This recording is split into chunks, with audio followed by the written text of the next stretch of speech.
କାହା କଥା ମୋତେ ପାଗଳ କରିକି ରଖିଛି, କାହା କଥା ମୋତେ ପାଗଳ କରିକି ରଖିଛି। ବୋଧେ ମରିଯିବି କୋକେଇ ସଜେଇକି ରଖିଛି। ଜାଳିବା ଆଗରୁ ତା କଥା ମନରୁ ବାହାର କରିଦିଅ ସାଙ୍ଗ, ଜାଳିବା ଆଗରୁ ତା କଥା ମନରୁ ବାହାର କରିଦିଅ ସାଙ୍ଗ।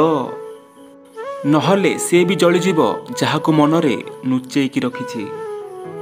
ଗୋଟେ ଭଲ କଥା ଶୁଣନ୍ତୁ, ମନ ପସନ୍ଦ ମଣିଷ ସହିତ 5 ମିନିଟ୍ କଥା ହେଇଗଲେ ପୁରା ଦିନଟା ଭଲ ଲାଗିଥାଏ।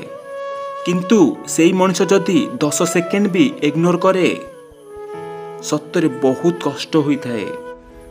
ଅଭିଶାପ ଦଉନି, ପ୍ରାର୍ଥନା ମୋରି। ଆଉ ଯଦି ତମକୁ ଲାଗୁଛି ତମେ ମୋ ସହିତ ଠିକ୍ କରିଛ ତ ଭଗବାନ କରନ୍ତୁ ଠିକ୍ ତମ ସହିତ ବି ହଉ। ତୋ ପାଇଁ ତ ଏତିକି କରିପାରିବି, ତୁ ପାଟି ଖୋଲିକି କୁହ ମୁଁ ତୋର ହେଇପାରିବି।